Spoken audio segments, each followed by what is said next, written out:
Hi good morning. सीधा सौदा के आज के सेडिशन। आज तो मंगलवार है, डिवाइन इंटरवेंशन होगा। कमजोर ग्लोबल की उसके बीच में हम सुधरना शुरू हो चुके हैं। एसजेएक्स निफ्टी दिखाई इंट्राडे पहले कमजोरी थमती हुई नजर आएगी। इनफैक्ट लोअर लेवल से एसजेएक्स अब बढ़िया तरीके से रिकवर करता हुआ। कल ब्यूटीफुल था वो एग्जाम्पल जब ग्लोब पेन में क्या हम डीकपल कर रहे थे। खैर चर्चा में था जो रीजंस पेन के हैं वो हमारे लिए शायद पॉजिटिव है। आज भी ग्लोब पेन में ही है। यूएस में 1.5% की कमजोरी कल के ट्रेडिंग सेशन में हुई। दो रीजंस थे। एक था वो चाइना कंसर्न्स जो बढ़े, यूएस ने, हमने भी कल उस पर रिएक्ट करा और यूएस ने कल के सेशन में दरअसल उस पर रिएक्शन दिया। जो चाइना में over the weekend protest roads पे उतर आए, प्रोटेस्टर्स रोड पे उतर आए और वो दिक्कतें बढ़ती हुई नजर आई। दूसरी तरफ वो तमाम फेड के ऑफिशियल्स के बयान, उस पर रिएक्शन हो रहा है क्योंकि अभी कंफ्यूजन है। फेड वाकई जो अब तक डाइजेस्ट कर रहे थे हम लोग स्टेप डाउन करेगा अपने रेट हाइक्स में, 75 से कम कर देगा, 50 बेसिस पॉइंट कर देगा। अभी उस पर कंफ्यूजन जस का तस बना हुआ है। फेड ऑफिशियल्स के बयान तो कंफ्यूज और कर रहे हैं। तो उन सब के बीच में थोड़ा सा meaningful profit taking I US के बाजारों में। एशिया, अक्रॉस एशिया आपको थोड़ी सी वीकनेस के साथ कामकाज होता हुआ नजर आएगा। लेकिन एक बार ये तो ग्लोबल बड़ा पिक्चर, असल मूड माहौल कैसा है वो अब आपकी स्क्रीन पे ये देखिए। एशिया अब रिकवरी के मोड में, एसजीएक्स निफ्टी रिकवर करता हुआ। एक बार डाउ फ्यूचर्स देखता हूं क्योंकि पूरा एशिया अब धीरे धीरे करके ग्रीन में आता हुआ आपको नजर आएगा। फ्यूचर्स देखिएगा इस समय के आपने, ये प्री मार्केट ना ठीक है, फ्लैट ही है, सुबह जैसा ही है, पर एशिया रिकवर कर रहा है। एशिया बढ़िया रिकवर कर रहा है, इसीलिए एसजीएक्स निफ्टी आधे से अब महज 1/3% की कमजोरी के साथ शुरुआत होने के इंडिकेशन देता हुआ। नहीं भाई, कैमरा जूम करिए पिच पे। निर्जय पिच कैसी है? आपने चाबी या सिक्का डाल के आप चेक करते हो कि सख्ती? उंगली से टच करके है वो, लेकिन कहते हैं ना वो सिक्का या चाबी डालने से वेट मिट्टी होती है तो अंदर की पता चल जाती है। चाबी भी पता अंदाजा लगता ना, मॉइस्चर है तो आप नाखून बड़े रखें थोड़े से। हाँ, से डालते हैं। हालांकि मैंने 2-3 दिन से देखा कि गीली हो उससे फर्क नहीं पड़ता है। कल देखो कहाँ फर्क पड़ा। पिच तो गीली है, टीम गलत उतर जाती है, ऐसे में कंफ्यूजन हो जाता है। बल्लेबाज ऐसे उतरते हैं ना कि वो एकदम अंधी खेलते हैं, चौके छक्के जड़ रहे हैं एकदम। तो मार्केट बिल्कुल वैसे ही बिहेव कर रहा है। देखिए हमको तो कोई चिंता नहीं लगती आजकल, हम लोग एकदम डिकपल्ड हैं, देखते नहीं उधर की तरफ। पश्चिम में क्यों देखने का, पूरब में देखो ना इधर।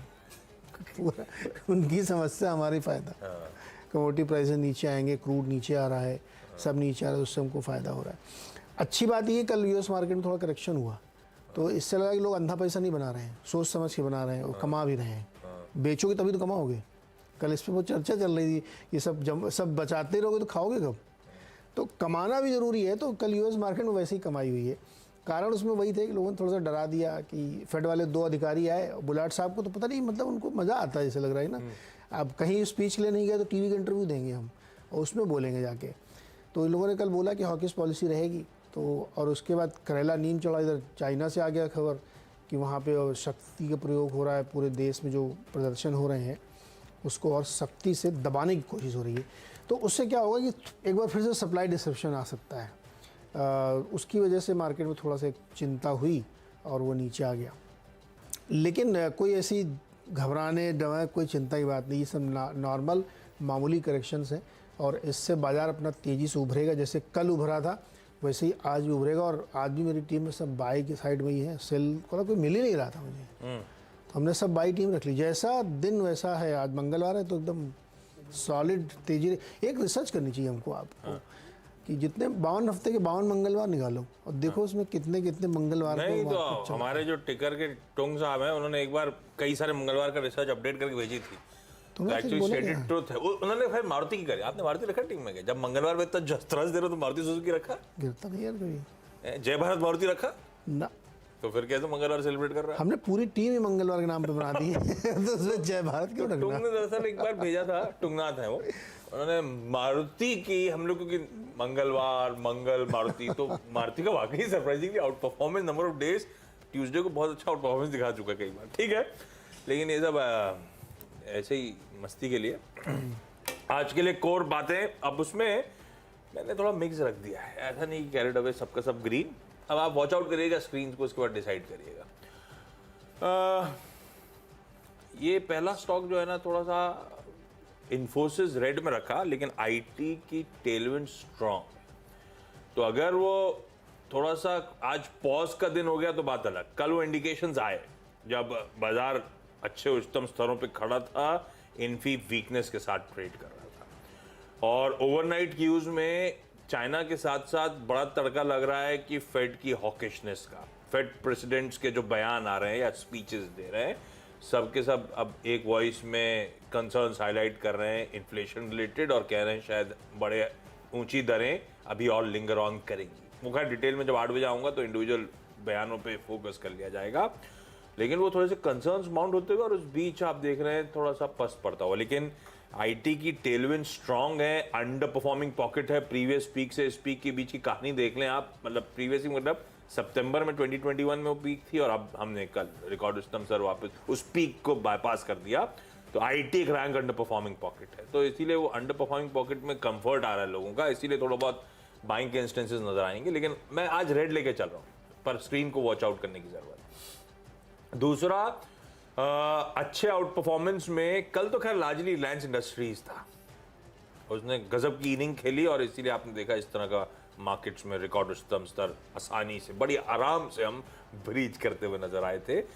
तो रिलायंस और आईटी इस लेग में कंफर्ट दे रहे थे। बैंक्स थोड़ा सा सपोर्टिव हैं, दिक्कत नहीं है, लेकिन बैंक थोड़ा सा पस्त होने के इंडिकेशंस दे रहे हैं, थोड़ा सा थकावट नजर आ रही है। एचडीएफसी बैंक को रेड लेके चल रहा हूं, बाकी स्क्रीन्स को वॉच आउट करना है बस। ये मुझे लग रहा है आज दिन के दौरान हो सकता है ये रेड ग्लोबल क्यूज के बीच में रेड में शायद ट्रेड करता हुआ नजर आए। कल एचडीएफसी ट्विंस जब बाजार वैसे खुलने के बाद से तेजी दिखाना शुरू करा था तो भी एचडीएफसी ट्विंस सल ही कर रहे थे। वही एक सबसे इंपॉर्टेंट हैवीवेट्स थे जो पस्त पड़े हुए थे, दिन भर पस्त पड़े हुए थे। एचडीएफसी बैंक को रेड लेके चल रहा हूं।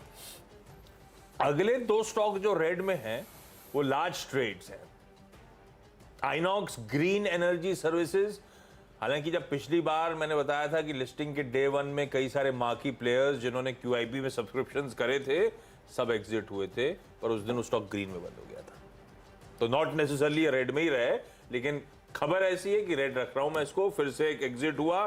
डवटेल इंडिया फंड ने 18 लाख शेयर्स कल के ट्रेडिंग सेशन में 61-62 के बाद 61.69 इस लेवल पर कल छोड़ दिए। तो ये धीरे धीरे करके सारे क्यूआईबी प्लेयर्स एग्जिट लेते चले जा रहे हैं। तो आइनॉक्स ग्रीन एनर्जी सर्विसेज को मैं रेड लेके चल रहा हूं आज के ट्रेडिंग सेशन में। ऐसे ही एक स्टॉक जिसका साल का चार्ट दिखाइएगा वो है न्यूरेका। अरे गजब का मूव आया था इसमें कोविड समय में, उसके बाद से जब से कोविड गया ये स्टॉक लगातार साल का चार्ट दिखाएंगे इसका क्या, लगातार ठंडा पड़ रहा है, हर दिन वीकनेस है। ये देखिए आपकी स्क्रीन पे कहानी, कहां 2000 का स्टॉक कोविड टाइम में, कहां 500-550 पे, और कल एक प्रमोटर एंटिटी ने माल छोड़ दिया। इस तरह के प्रेशर के बीच में 2000 वाला स्टॉक 500 पे ट्रेड कर रहा है। पायल गोयल प्रमोटर एंटिटीज गोयल्स हैं, पायल गोयल में अच्छा खासा एक प्रमोटर एंटिटी है। 55-56 हजार शेयर्स कल भी छोड़ दिए गए 546 के भाव पे। प्रेशर इसीलिए और बढ़ गया कल स्टॉक में। वो लगता है न्यूरेका को रेड ही लेके चलते हैं। प्रमोटर्स का भी एग्जिट करना एक बड़ा क्वेश्चन मार्क बनता है। तो ये लास्ट रेट से चलते 2 रेड, ग्लोबल क्यू से चलते 2 रेड। मैंने दरअसल क्या करा है, 5 लाल और 5 हरे कर दिए थे, कहीं धूप कहीं छांव टाइप। कहीं धूप कहीं छाँव। अच्छा आप ये खाते हैं वेलविटा सेल्स हैं? क्राफ्ट हाइंज का, इसमें बहुत अच्छी स्टोरी है। वेलविटा सेल्स आप खाते हो क्या? ये है क्या? नहीं, हम तो ये देख रहे हैं कि जो लोग दावा करते हैं 2 मिनट में ये बन जाएगा, 3 मिनट में मुकदमा दायर हो गया $50 लाख का। हमारी तो मैगी ड्राइवर करती है, बनती है वैसे मैगी 2 मिनट में नहीं, लेकिन बन जाती है। 2 मिनट तो नहीं बनती। 2 मिनट में नहीं बनती। उबले हुए लकालक पानी में भी 2 मिनट से ज्यादा लगते हैं थोड़ा सा। 2 मतलब गुड 5 मिनट्स आप कह सकते हैं। इसमें मुकदमा दायर 3.5 मिनट का दावा था कि बन जाएगा ये माइक्रोवेव में, नहीं बनता तो उसने मुकदमा दायर कर दिया कि ये झूठ बोलना है, क्योंकि 4 स्टेप है ना उसका। आप रैपर खोलोगे, रखोगे, सॉस खोलोगे। कितनी दिलचस्प खबरें छपती रहती दुनिया में। पैसा भी जीत जाएंगे वो, और अगर जीत गए $50 लाख यार, क्या बड़ी रकम मिलेगी। खैर आज जाके मैगी बना के देखो जरा आप। यार उन्हें बहुत बार देखा, 2 मिनट तो नहीं बनती। तो पैसा क्यों नहीं लिए? पर मैगी ऐसा क्लेम नहीं करता ना, बस वो तो ऐड है 2 मिनट, बस 2 मिनट। नहीं 2 मिनट हमारे हिंदी में कहने का होता है ना, 2 मिनट मतलब जल्दी से, नॉट नेसेसरली एग्जैक्टली 2 मिनट। वो कहते हैं तुम 1 मिनट रुको मैं आधे घंटे में आता हूँ, वही वाली बात। ये वाला कहते नहीं है, पर 1 मिनट मुझे याद है कॉलेज स्कूल डेज में, हाँ मम्मा बस घर पहुंच रहा हूँ, 2 मिनट 2 घंटे तक नहीं पहुंच रहा। ये वैसा वाला 2 मिनट है। हाँ। ये वैसा वाला 2 मिनट। अच्छा वापस टीम की तरफ आते हैं। देखो मैंने 3 अपनी मार्केटिंग कंपनी ले ली तेल वाली। कल भी हमने एक लिया था, कल बीपीसीएल और बाकी सब भी चले थे, एचपीसीएल पे एक रिपोर्ट भी आई थी। आज हमने तीनों इसलिए लिए हैं कि एक तो कल वाला मोमेंटम रहेगा, क्रूड नरम है, और ये बात कल रिपोर्ट में भी कही थी और हमने आपको बताई थी कि जो अंडर रिकवरी कम हो रही है पेट्रोल में और एलपीजी में तो रहने की। अब एक उसमें और ताज़ी खबर और जोड़ देता हूँ मैं, आज जो लेटेस्ट डेवलपमेंट है कि इन 5 तारीख से आपको पता है कि प्राइस कैप लगने की बात चल रही है, तो 5 के बाद की कॉन्ट्रैक्ट लोग दे नहीं रहे हैं, अभी क्लैरिटी नहीं है। लेकिन उससे पहले नवंबर में जितना तेल यूएस रशिया ने एक्सपोर्ट किया था सी रूट से यूरल्स, उसमें से 40% इंडियन कंपनी ने खरीद लिया है।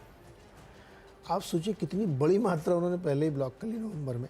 तो एक बड़ा चंक इन्होंने हथिया लिया है और जिसका फ़ायदा इनको मिलेगा, और डिस्काउंट पे मिलता है ये तो आप जानते ही हैं। तो मुझे लगता है ये खबर और इनके लिए बढ़िया फ़ायदेमंद वाली है। एवरेज प्राइस भी नीचे आ रहा है, प्राइस कैप भी लगने वाला है, अंडर रिकवरीज कम हो रही हैं। तो कल देखिए एक बढ़िया मोमेंटम बना था और ये मोमेंटम अभी कंटिन्यू रहेगा। कल हमने OMCs लिए भी थे, कल हमने लिए थे। हाँ, बीपीसीएल 5% का मूव, 5% टॉप गेनर निफ्टी का कल गजब चाल थी। तो आज भी ये चलेंगे, मोमेंटम रहेगा क्योंकि इनके लिए खबरें अच्छी आ रही हैं। तो इसीलिए हमने तीनों डाल दी कि भाई इनको लेके चलिए। दूसरा वो गैस वाली रिपोर्ट भी आनी है, किरीट पारिक कमेटी वाला, किरीट पारिक वाली। तो अभी क्या आएगा, फाइनल आ जाएगा? नहीं, ये उनकी रिकमेंडेशन आएंगी जिससे सरकार वेट करेगी। वो अपनी रिकमेंडेशन देंगे, फिर सरकार के कैबिनेट में जाएगी, कैबिनेट विचार करेगी, उसको लगेगा ठीक है तो करेंगे, नहीं तो वापस भेज सकते हैं कि इसमें ये अप्रूवल वाले नहीं है। तो अभी थोड़ा समय लगेगा, लेकिन रिपोर्ट में कम से कम ये पता लगेगा कि डायरेक्शन पारिक साहब ने हाँ सोचा क्या है, उन्होंने क्या प्राइस कैप होगा, कितना आगे लिबरलाइज कर देंगे उसको। तो ये सब चीज़ें होंगी, लेकिन फिलहाल ये तीनों OMC मुझे लगता है कि ये मोमेंटम जो बना है अभी चलता रहेगा। आप बताइए, आप 3 महीने बता दिए आपके। अच्छा 2 और बता दें क्या? आपकी मर्जी। नहीं मैं बता देता हूँ, आप रुक गए तो मेरी चांस। बताओ। 4 बता दिए थे मैंने। अगला मैंने टाटा मोटर्स का DVR रखा। DVR इसीलिए, दोनों में कोई फर्क नहीं, DVR का आउट परफॉर्मेंस बहुत तगड़ा था। बीच में आपको याद होगा टाटा मोटर्स से कहीं ज्यादा तेजी टाटा मोटर्स का DVR दिखा रहा था, क्योंकि वो बाजार अपना अनुमान लेके चलता है कि डिस्काउंट बहुत ज्यादा हो गया है भाई ऑर्डिनरी शेयर्स के मुकाबले डिफरेंशियल वोटिंग राइट्स में, और इसीलिए आउट परफॉर्मेंस था। तो अगर वीकनेस अगर आनी है, प्ले करनी है, तो फिर टाटा मोटर्स DVR ज्यादा स्वीटली पोजीशन था, उस लिहाज से मैं रेड लेके चल रहा हूँ। ग्लोबल कंसर्न्स, वो रेट हाइक्स, वो यूके रिलेटेड सारे कंसर्न्स माउंट होते हुए उस पर चाइना का तड़का, मैं इसके एक्सपोजर पॉकेट्स की बात कर रहा हूँ। कल अच्छा दिन था टाटा मोटर्स के लिए, बाजार रिकॉर्ड हाइस पे जाना था, गया। कल वो रोहन के साथ हमने बातचीत करी थी सुबह सुबह, और वो क्या, स्क्रैपेज पॉलिसी के कॉन्टोर्स। सबसे बड़ा फायदा किसको होना था? कमर्शियल व्हीकल स्पेस को। सबसे बड़ा प्लेयर इस देश में कौन है कमर्शियल व्हीकल्स का? टाटा मोटर्स। तब भी ये स्टॉक सेल कर रहा था। तो इंडिकेशंस हैं कि शायद इस समय मूड माहौल ग्लोबल जो है वो ज्यादा हावी हो रहा है। इसके लिए JLR के लिए सबसे बड़े मार्केट्स में यूके आता है, इसके लिए चाइना आता है और US आता है, और यही फेरी है जो सारी दिक्कतें इस समय दिखाती है। US फिर से दरों में एग्रेसिव हाइक्स की बात कर रहा है, यूके रिलेटेड कंसर्न सरमाउंट कर रहे हैं, और चाइना रिलेटेड तो कोविड प्रोटेस्ट, प्लांट्स बंद होना, सारी दिक्कतें हैं, शायद वो ज्यादा हावी हो रही हैं। तो अजम्पशन है कि आज भी रेड रहेगा, ऐसा कोई स्पेसिफिक ट्रिगर नहीं है अगर ग्लोबल, इसलिए मैंने 50-50 रखी है टीम। तो टाटा मोटर्स DVR को रेड लेके चल रहा हूँ, आप लोग स्क्रीन को वॉच आउट करिएगा, मूड को वॉच करिएगा। फ्लोज अगर हम वाकई डीकपल्ड हो, फ्लोज आज भी अच्छा है, तो फिर तो लाल का कोई मतलब ही नहीं रह जाएगा। अगला है अम्मी ऑर्गेनिक, फिर से आ गया एमी ऑर्गेनिक्स। कल अच्छा मूव दिखाया, थोड़ा सा पस पड़ने की लग रहा था, कल बहुत तगड़े वॉल्यूम्स पिकअप हुए। उस वॉल्यूम्स में कल आइडिया तो लग गया था कि कोई लार्ज ट्रेड हुए, बार जब बने, उस लार्ज ट्रेड का अपडेट आ गया। तो उसमें कल की अच्छी खबर, कल की खबर क्या थी कि इन्होंने फिनलैंड की कंपनी के साथ क्या कहते हैं वो, किस में होता है, $multi billion नहीं, वो multi year quantity, multi kilogram जैसा होता है, वर्ड होता है, क्या था वो, तो कुछ है ना, और मल्टी मिलियन पाउंड्स का करार करा, यूरोस का करार करा, वो ठीक है।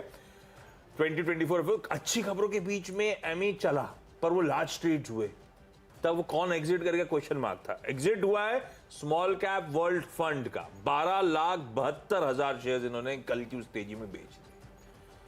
पर ग्रीन रख रहा हूं फिर भी क्योंकि बढ़िया तरीके से एब्जॉर्ब हुए वो सेलिंग। गवर्नमेंट पेंशन फंड ने खरीद लिया 11 लाख शेयर्स के आसपास, 10.92 लाख। बच्चा किसने खरीदा? 1,80,000 भी वेलक्वेस्ट इन्वेस्टमेंट एडवाइजर्स माँ की फंड चेक कर गए एमी ऑर्गेनिक्स में उस फेयर बदल के बीच में। तो एमी ऑर्गेनिक्स शायद आज फिर से, कल की खबर बहुत अच्छी थी इस कंपनी के लिए, आज से इसको आज फिर ग्रीन लेके चल रहा हूँ। हो गए अच्छे मेरे। ओके, तो अभी जो अपने 3 बाकी उनमें से 2 IGL और MGL हैं। IGL पे एक UBS की रिपोर्ट आई है और 630 रुपये का टारगेट उन्होंने रखा है। उनका मानना है कि अभी शेयर करीब 20% के डिस्काउंट पे ट्रेड कर रहा है, जो कि 5 ईयर के एवरेज पी हैं इसके। और CNG वॉल्यूम ग्रोथ हो रही जो प्राइस में रिफ्लेक्ट नहीं हो रही है। सब तरह तरह की बातें उन्होंने की है बाई कॉल बनाने के लिए। और इसमें एक इम्पॉर्टेंट बात यह है कि जितनी भी सिटी गैस डिस्ट्रीब्यूशन वाली कंपनी है ना, IGL, MGL, Gujarat gas, Adani, IOC, इन सब के लिए वो किरीट पारी साहब की रिपोर्ट आने वाली है। तो आज बैठक है और 30 तारीख से पहले वो रिपोर्ट आ जाएगी, मतलब 30 तो कल ही होगा, हाँ, उससे पहले रिपोर्ट पता चल जाएगी हमको। तो हमको पता नहीं कि उस रिपोर्ट में एग्जैक्टली क्या लिखा गया है। आपने मीडिया में तरह तरह की खबरें पढ़ी होंगी, कल लक्ष्मण भी एक खबर बता रहे थे, कहीं और छप रही, बहुत सारी छप रही हैं। तो एग्जैक्ट नंबर्स मैं नहीं बता सकता, लेकिन मोटे तौर पे उसका मतलब ये है कि जो सिटी गैस डिस्ट्रीब्यूशन है, जो कंज्यूमर को सीधे पास ऑन करता है, उसमें एक प्राइस कैप बनाने की बात चली, जिससे कि उससे ज़्यादा महंगी गैस न बेचें, तो कंज्यूमर को फ़ायदा होगा। एक ये आ सकता है, वो कैप कहाँ पे होगा मुझे नहीं पता, $7 पे होगा, $6.5 पे होगा, कहाँ पे होगा आई डोंट नो। दूसरा उसमें है कि गैस की प्राइसिंग का जो मैकेनिज़्म है वो पूरा चेंज होगा और 1-2-3 साल बाद वो डीरेगुलाइज कर देंगे उसको, फिर सरकार तय नहीं करेगी, वो अपने आप कंपनियां बनाती रहेंगी। तो ये 2 बड़ी चीज़ें आनी है और इसके जो डिटेलिंग है वो हमको पता चलेगी, लेकिन ये मोटे तौर पे सिटी गैस के लिए काफ़ी फ़ायदेमंद है, इसलिए शायद IGL ने 630 का टारगेट दिया। तो ये 2 स्टॉक्स आपको ध्यान में रखने चाहिए रडार में। और इसके अलावा एक स्टॉक छठवां जो होगा वो इंटरग्लोब एविएशन है। इसमें तो ऐसी रिपोर्ट खबरों अखबार में छपी है कि नवंबर महीने में 4 लाख लोगों ने हवाई यात्रा की है। ये अपने आप में बड़ा नंबर है, बहुत दिनों बाद ये नंबर क्रॉस हुआ है। एवरेज 370, 385, 380 के हिसाब से आता था, अभी 4 लाख के हिसाब से आ गया है। तो ये एक बड़ा नंबर है और हमें लगता है कि एविएशन के लिए बहुत अच्छी खबर है। लिस्टेड में एक ही ढंग की कंपनी है इंटरग्लोब। आज हम लोग पड़े आराम से, 7:50 हो गए, पहला ब्रेक नहीं निपटा है। क्या ब्रेक ले लिया जब फटाफट भाई साहब, ब्रेक के उस पर जब लौटेंगे तो अगले 4 स्टॉक फटाफट। स्वागत है एक बार फिर से आपका। और अगले जो 4 स्टॉक्स हैं उसमें कर्नाटक बैंक और साउथ इंडियन बैंक। कल एक फिच की रिपोर्ट आई थी दिन के दौरान, उसमें एक बहुत इंटरेस्टिंग बात ये कही गई कि ब्याज दर बढ़ने के बावजूद लोन ग्रोथ में कोई फ़र्क नहीं आएगा और उनका मानना है कि एवरेज 13% की लोन ग्रोथ रहनी चाहिए। अभी जो 17-18% चल रही है तो उसमें थोड़ा एब्रेशन भी होगा कि रिटेल वाली लेंडिंग काफ़ी ज़्यादा हो रही है, कॉर्पोरेट भी धीरे धीरे, किसी बैंक का 20% किसी का 12% है, लेकिन उनका मानना है कि एवरेज इंडस्ट्री जो है 13% के आसपास इस फिस्कल में रहेगी, बावजूद इसके कि रेट ऑफ इंटरेस्ट बढ़ रहे हैं लगातार। और उसके पीछे उन्होंने कारण ये दिया है कि जो इकोनॉमी में ग्रो हो रही है ना, वो इसके पीछे एक बड़ा रीज़न है। तो हमें लगता है कि जो छोटे छोटे बैंक हैं जिन्होंने अपने रिजल्ट्स अच्छे किए, अपनी बैलेंस शीट क्लीन की है, तो वहाँ पे मोमेंटम ज़्यादा मिलता है, हाई बीटा बिहेवियर हो जाता है, तो उनको ध्यान में रखा जा सकता है। 9th स्टॉक है श्रीराम ट्रांसपोर्ट। इसमें एक सिटी ने रिपोर्ट दी है, टारगेट उन्होंने दिया है 1650 रुपये पर शेयर का। उन्होंने अपनी कवरेज शुरू की है दोबारा से और उनका मानना है कि इसमें कई सारे जो फैक्टर्स हैं, जैसे AUM को काफ़ी इन्फ्लुएंस करेंगे, क्रॉस सेलिंग इनकी काफ़ी इंटरेस्टिंग होती जा रही है, तो उसकी वजह से टारगेट है। और 10th स्टॉक है AB फैशंस और इसमें इन्होंने 405 रुपये का टारगेट दिया। सिटी की रिपोर्ट इसके ऊपर भी है। उनका मानना है कि जो बहुत सारे ब्रांड्स इन्होंने एक्वायर कर लिए हैं उसका इनको बड़ा फ़ायदा मिल रहा है और डिजिटल के थ्रू जो प्रमोशन कर रहे हैं, ई-कॉमर्स पे ज़्यादा फोकस करें, उसकी वजह से इसमें हो सकता है। तो 410 का टारगेट, 405 का टारगेट है, देखा जा सकता है इसको। मेरे नज़र में थे ये, क्या रात में खबरें मैं देख लेता हूँ, सुबह ये पकड़ लेते हैं सारी ब्रोकरेज तो बस जाता है। NBCC ऑर्डर बैक किया है भाई 271 करोड़ रुपए का। 2 ऑर्डर्स हैं मानेसर और नोएडा के एग्जीक्यूट करने, ऑर्डर बुक का अपडेट्स आते हुए, इसलिए ग्रीन। ल्यूपिन ब्राजीलियन सब्सिडरी ने वहाँ के एक 9 प्रोडक्ट्स एक्वायर कर रहे हैं जो कहा जाता है बहुत दबदबा रखते हैं उस मार्केट में, तो ग्रीन रखा। डिफेंसिव भी था, डिफेंसिव तो रहने के खैर आज के लिए, लेकिन रखा रडार पे। BSE लिमिटेड के MD CEO साहब का अपॉइंटमेंट, पिटा हुआ स्टॉक कंसोलिडेट कर रहा है, शायद कुछ ग्रीन टिक्स नजर आ जाएं। और वेस्ट लाइफ फूड वर्ल्ड, ये वेस्ट लाइफ डेवलपमेंट का नाम बदल गया, वेस्ट लाइफ फूड वर्ल्ड, ये कह रहे हैं कि अब ये 2 दिसंबर को अनवेल करेंगे अपना विजन 2027। ये मतलब मैकडोनल्ड्स की इंडिया की वेस्ट और साउथ की जो आर्म है वो वेस्ट लाइफ फूड, तो इसको भी गिरी। क्विकली छोटा सा ब्रेक के उस पास जब लौटेंगे तो इन टीम्स का एक क्विक रैप अप।